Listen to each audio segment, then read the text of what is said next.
Hello दोस्तों, आप सबका स्वागत है हमारे इस चैनल क्रैक एग्ज़ाम स्मार्टली में।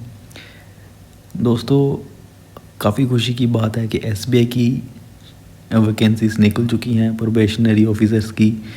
और इस वीडियो में हम जानेंगे कि कितनी वैकेंसीज हैं, कब अप्लाई कर सकते हैं, कौन कौन एलिजिबल है, क्या क्या डॉक्यूमेंट्स चाहिए। ये सारा हम आज इस वीडियो में डिस्कस करेंगे, तो प्लीज़ बने रहिएगा। और अगर आप हमारे इस चैनल पर नए हैं तो प्लीज़ आप हमारे चैनल को लाइक कीजिए, सब्सक्राइब कीजिए और अपने दोस्तों के साथ भी शेयर कीजिए। तो चलिए शुरू करते हैं। एसबीआई की वैकेंसी आ चुकी है और ये जो वैकेंसी है ये प्रोबेशनरी ऑफिसर्स के लिए है, जिसको हम पीओ भी बोलते हैं, एसबीआई पीओस। और ये वाली जो वैकेंसी है इसको आप 27 यानी कि आज से अप्लाई कर सकते हैं, 27 दिसंबर 2024 और 16 जनवरी तक आप इसको अप्लाई कर सकते हैं। इसके फॉर्म्स खुलेंगे जिसका लिंक आपको हमारी वीडियो की डिस्क्रिप्शन में भी मिल जाएगा। और ये सारा डॉक्यूमेंट जो ये नोटिफिकेशन है ये भी आपको हमारी वीडियो की डिस्क्रिप्शन में मिल जाएगा। तो आगे बढ़ते हैं। हम ये कुछ इम्पोर्टेंट इंस्ट्रक्शंस हैं जो हम इस वीडियो में डिस्कस कर देंगे। ये है टोटल वैकेंसीज। तो दोस्तों, अगर आप देखें तो टोटल हमारे पास 600 वैकेंसीज हैं, जो कि ठीक ठाक वैकेंसीज हैं। इसमें से जो एससी कैटेगरी है उनके लिए हमारे पास हैं 87 वैकेंसीज, एसटी के लिए हैं 43 और ओबीसी के लिए हैं 158 वैकेंसीज। और ईडब्ल्यूएस में हमारे पास हैं टोटल 58 वैकेंसीज। और अनरिजर्व्ड मतलब जो जनरल कैटेगरी के लोग हैं, जनरल के लिए हमारे पास हैं टोटल 240 वैकेंसीज। और टोटल हमारे पास बनती हैं 586 टोटल वैकेंसीज। और 14 इसमें से बैकलॉग वैकेंसीज हैं। और उन टोटल को जोड़कर हमारे पास बनेगी टोटल 600 वैकेंसीज। तो इन 600 वैकेंसीज के लिए आप अप्लाई कर सकते हैं आज से ही। कुछ इन्फॉर्मेशन है। ऑनलाइन रजिस्ट्रेशन हम कब से शुरू कर सकते हैं? तो ऑनलाइन हमारी इसकी रजिस्ट्रेशन होगी 27 दिसंबर 2024 आज से। और ये कब तक होगी? 16 जनवरी 2025। तो आप जल्द से जल्द आज के आज ही इसको अप्लाई कर सकते हैं और जितनी जल्दी हो सके इसको अप्लाई कर दें। इसकी एलिजिबिलिटी क्या है, क्या एजुकेशन डॉक्यूमेंट्स चाहिए, क्या एक्सपीरियंस मांगा है या नहीं, ये सब हम आगे वीडियो में डिस्कस करेंगे। और इसकी जो फ़ीस पेमेंट की डेट है वो भी है 27 से लेकर 16 तक।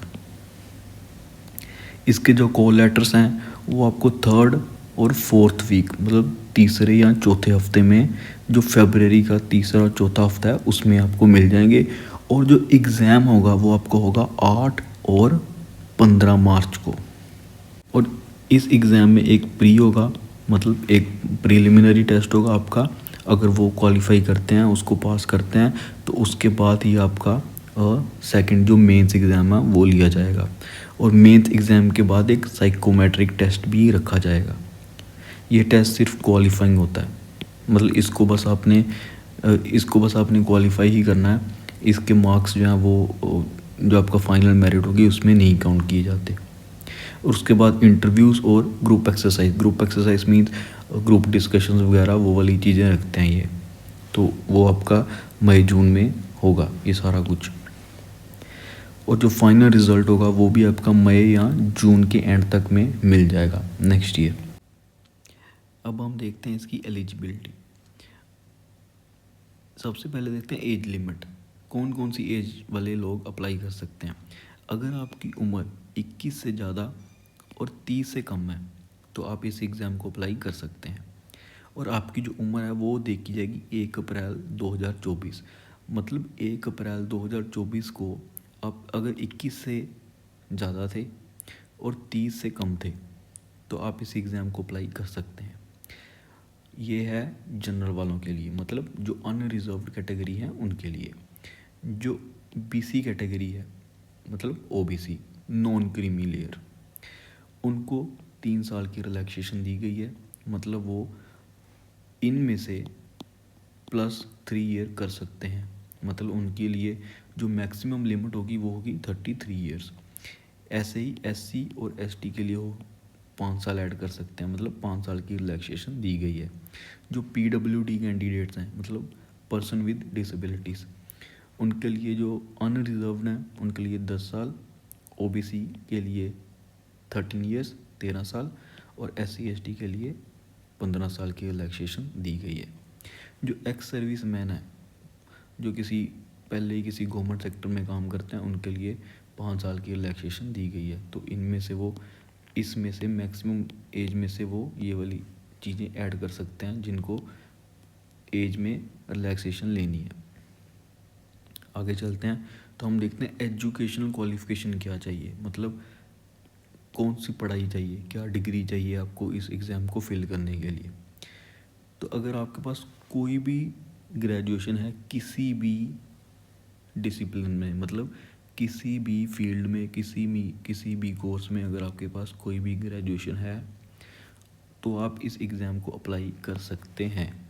अगर आपके पास कोई भी ग्रेजुएशन डिग्री नहीं है तो आप इस एग्ज़ाम को फिल नहीं कर सकते।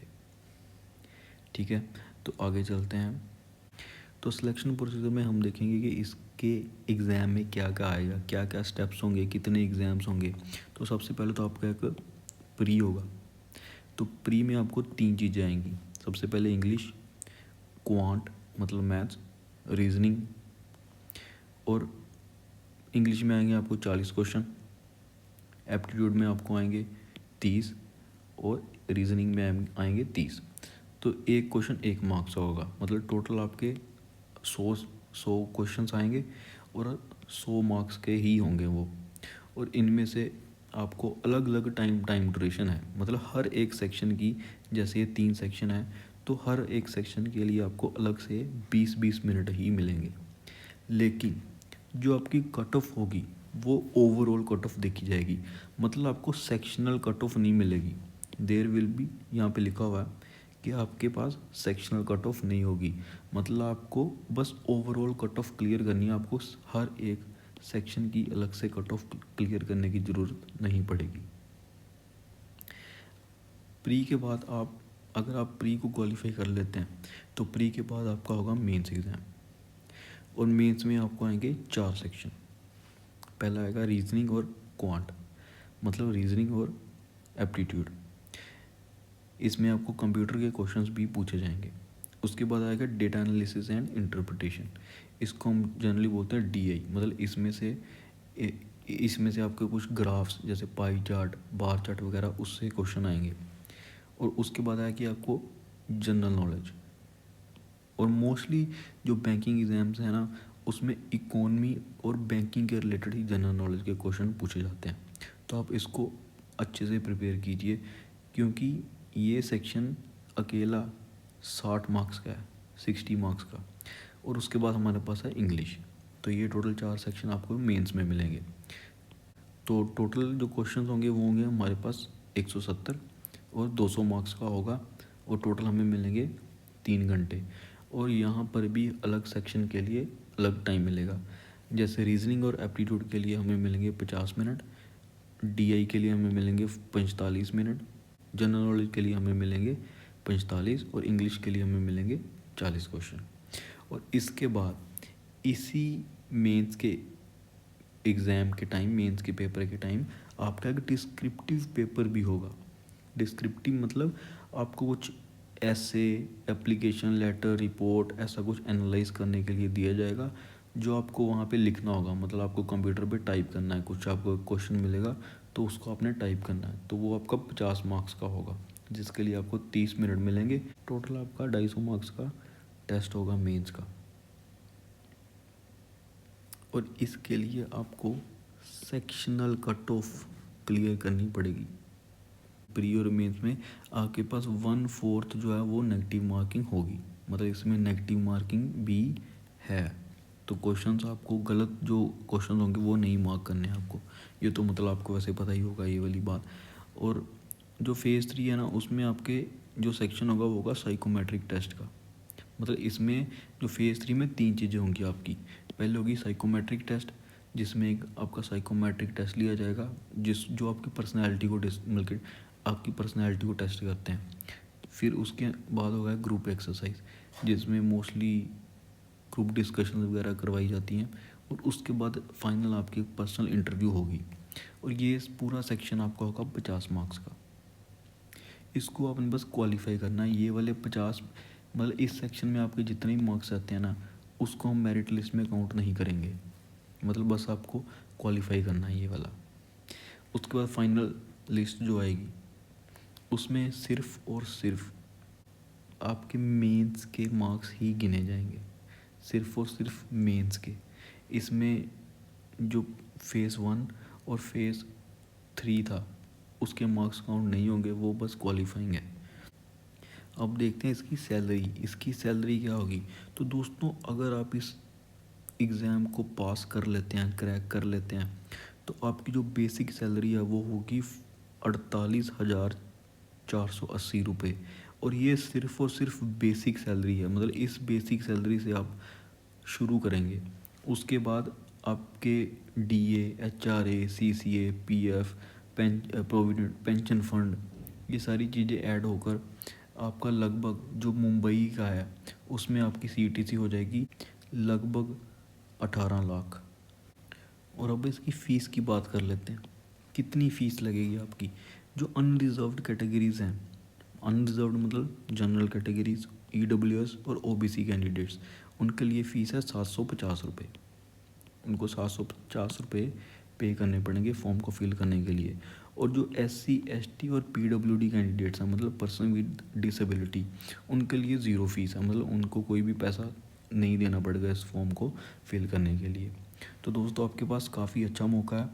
600 वैकेंसीज़ काफ़ी अच्छी वैकेंसीज़ हैं। और एसबीआई पीओ की पोस्ट काफ़ी अच्छी है। और इसकी सैलरी आपने देख ही ली है, लगभग 18 लाख रुपए है आपकी सालाना सैलरी। तो इस एग्ज़ाम को आप जल्द से जल्द फिल कीजिए। इसकी डेट है 27 से लेकर 16 जनवरी तक।